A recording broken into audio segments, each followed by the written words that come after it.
Este é um bloco que a gente vai dedicar ao tema da revelia. Então, como a gente já passou pela contestação e pela reconvenção, a ausência de contestação vai ser esse fator desencadeador da revelia. Tema tratado aqui nos artigos 344 a 346 do CPC. Vejam bem, primeiramente, eu queria destacar que nós temos, segundo aqui a doutrina, algumas espécies de revelia. A gente tem a chamada revelia formal e a revelia substancial. Vejam, o que é a revelia formal? Revelia formal, pessoal, ela ocorre quando a parte não apresenta a contestação, é a hipótese mais clássica de revelia, ou quando ela apresenta uma contestação intempestiva. Vejam, há um defeito de forma, né? Você então não tem a contestação ou você tem uma contestação apresentada fora do prazo, o que é basicamente a mesma coisa. Já na da revelia substancial, você tem uma contestação apresentada tempestivamente, mas o réu ele faz aquela chamada defesa por negativa geral.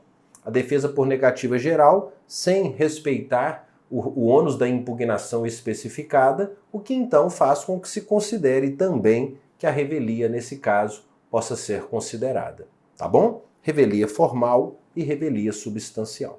Mas o mais importante, sem dúvida alguma, vai dizer respeito aos chamados efeitos da revelia.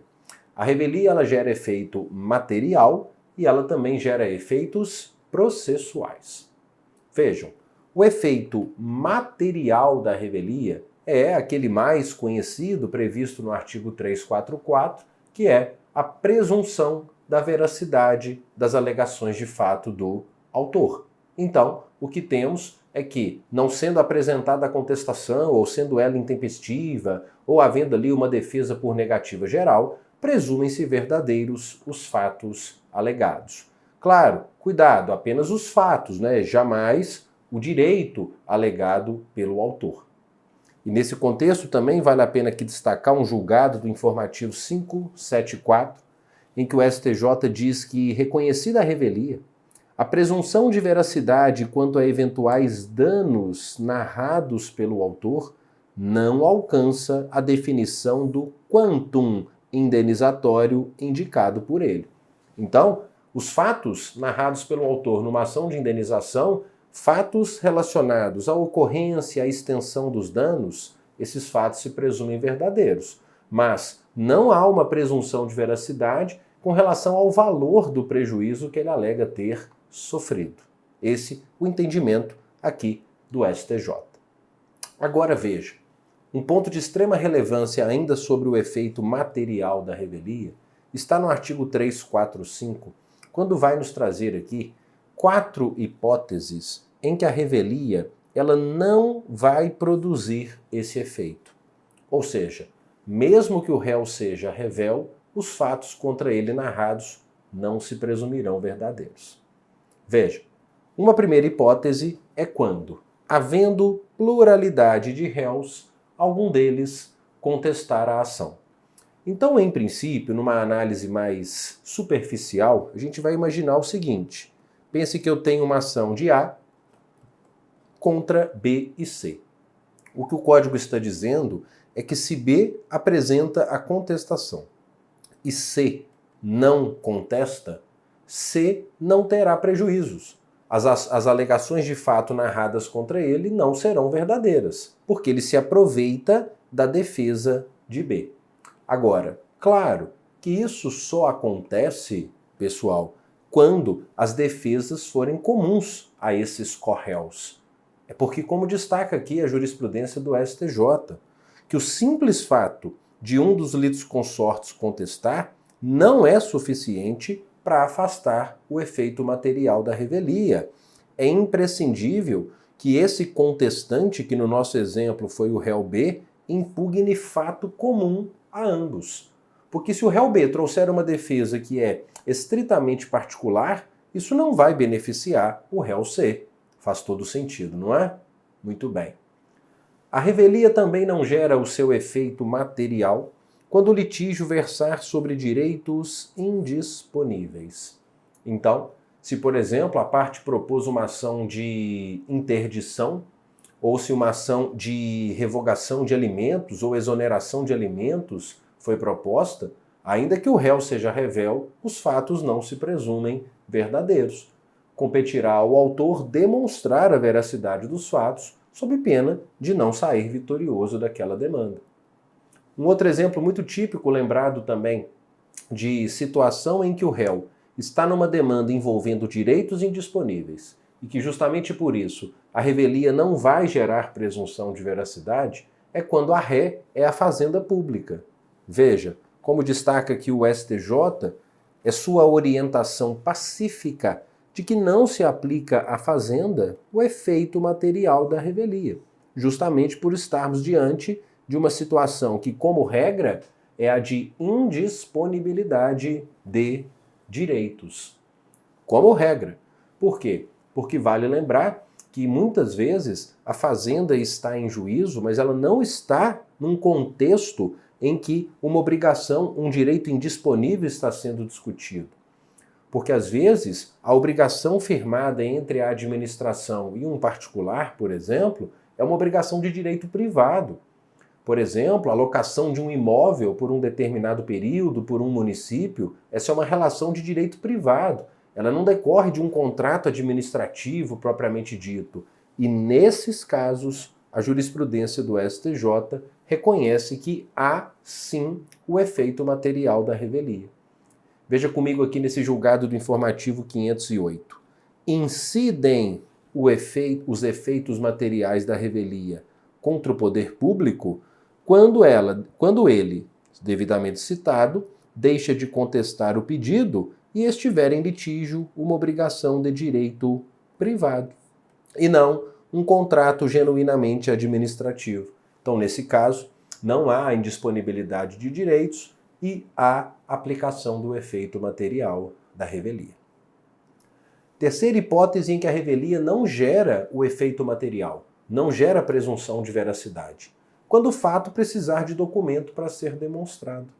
Vejam, quando a inicial não estiver acompanhada de instrumento que a lei considere indispensável à prova do ato.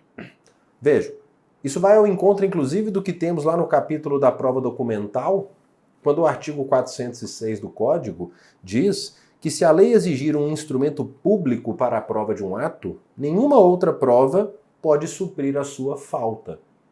Então, por exemplo, numa ação reivindicatória de um bem imóvel, que, como você sabe, tem como pressuposto o direito de propriedade, a escritura pública devidamente registrada, ela não pode ser dispensada, mesmo que o réu não conteste, né? Porque nesse caso a revelia não vai gerar uma presunção de propriedade. Então, é por isso que a revelia, nesse caso, não produz o seu efeito material, porque a prova daquele fato depende de um instrumento, aqui no caso específico, um instrumento público, que é uma escritura pública devidamente registrada. E por fim, a revelia também não gera presunção de veracidade quando as alegações de fato forem inverossímeis ou estiverem em contradição com a prova dos autos. Veja, por mais que estejamos diante de uma situação em que não haja litisconsórcio, o direito não seja indisponível, ou ainda não haja essa necessidade de documento para a prova do fato, pode ser que o juiz entenda que as alegações de fato do autor, elas são tão longe de parecerem verdadeiras, né? São tão inverossímeis, que ele entenda que ele não vai considerar aquelas alegações verdadeiras. Ou ainda, às vezes constam dos autos alguns documentos, né, que faz com que aquelas alegações de fato do autor também se considere impugnadas. Aí o juiz então não aplica o efeito material da revelia, porque os fatos estão na contramão da prova dos autos, né, daquele conjunto probatório que consta dos autos. Então, vejam, aqui é meio que uma carta branca, né? Se o juiz entender, olha, são inverossímeis as alegações de fato, ou a prova dos autos vai contradizer o que o autor está dizendo, ele afasta a aplicação do efeito da revelia. Os fatos não se presumirão verdadeiros. E atenção, sempre que isso acontecer, você há de convir comigo, o autor então terá que fazer prova dos fatos, já que eles não se presumem verdadeiros. E aí, é nesse caso, é exatamente nessa hipótese, em que o código prevê aquela abertura de vista ao autor para apresentar as provas que ele pretende produzir.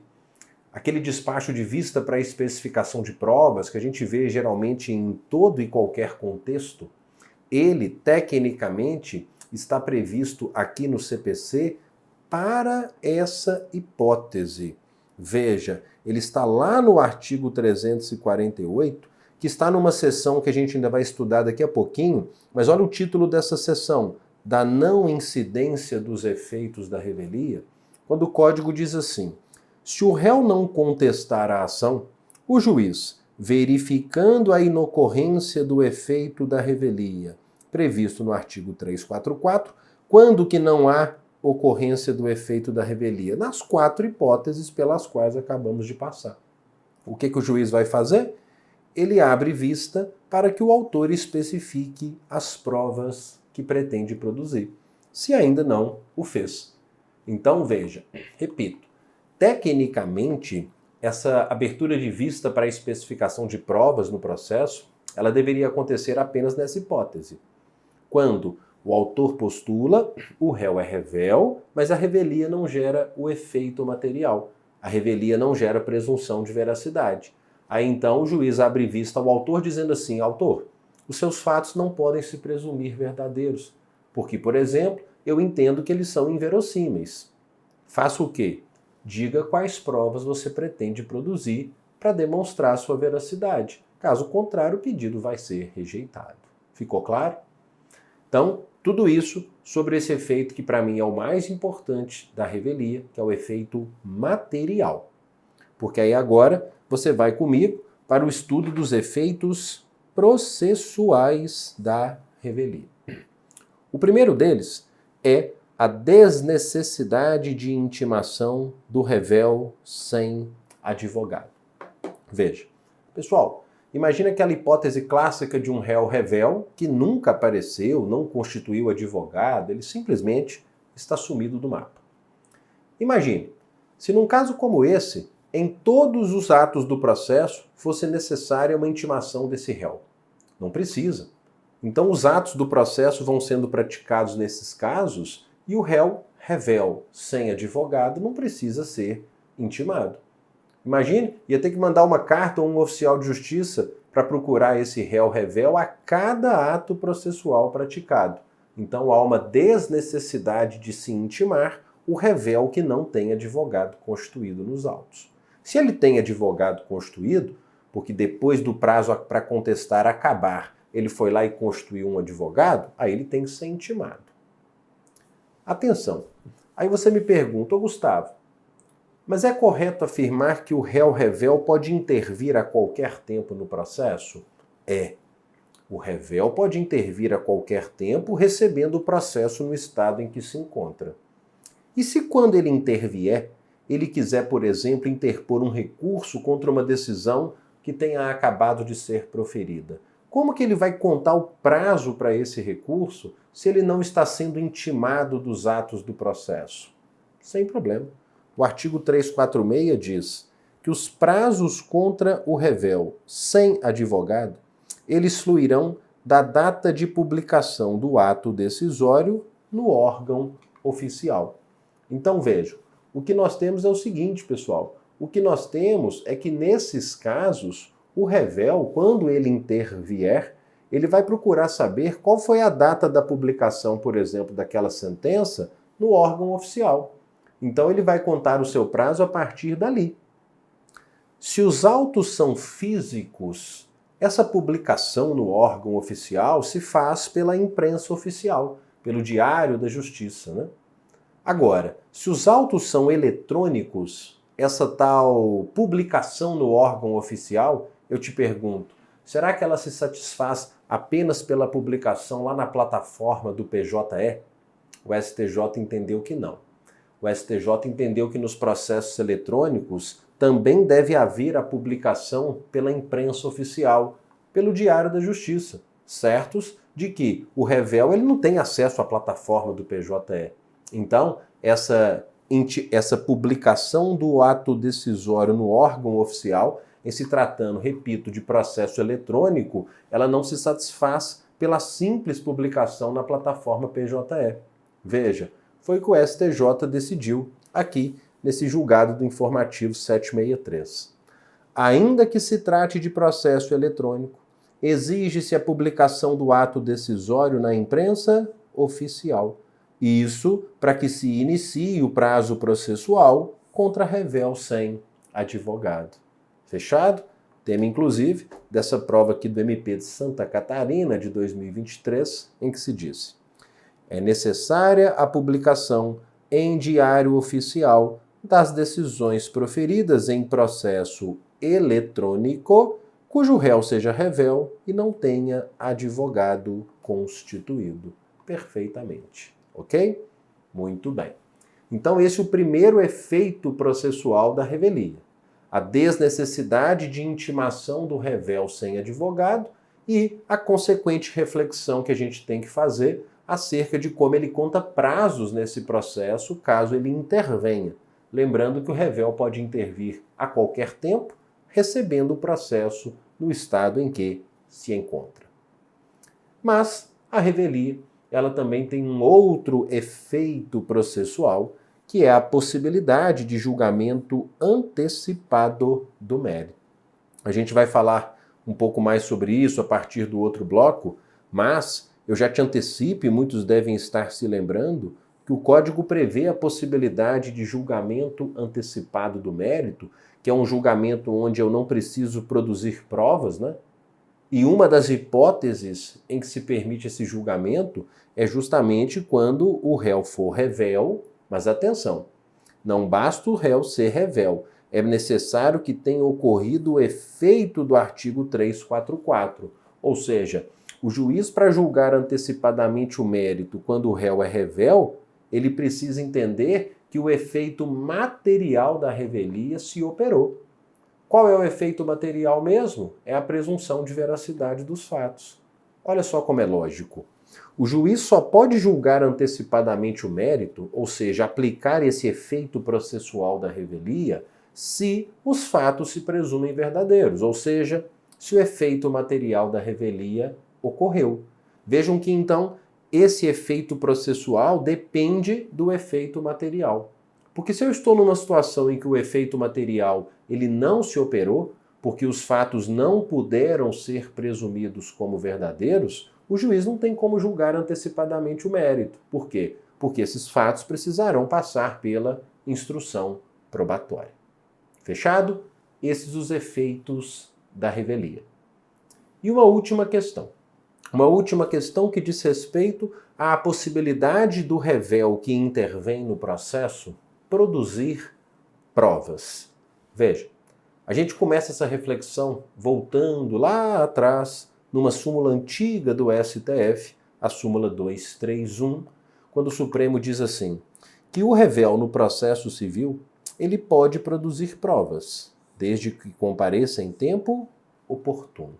Então, nada impede que, imagine, um revel que acabou de perder o prazo para contestação, ele intervenha no dia seguinte e, como ainda estará em tempo oportuno e ainda não terá encerrado a produção probatória, ele então pode produzir provas. Agora, cuidado, porque não é toda prova que o revel pode produzir. São apenas as chamadas contraprovas. O que são contraprovas? São aquelas provas contrapostas às alegações de fato do autor.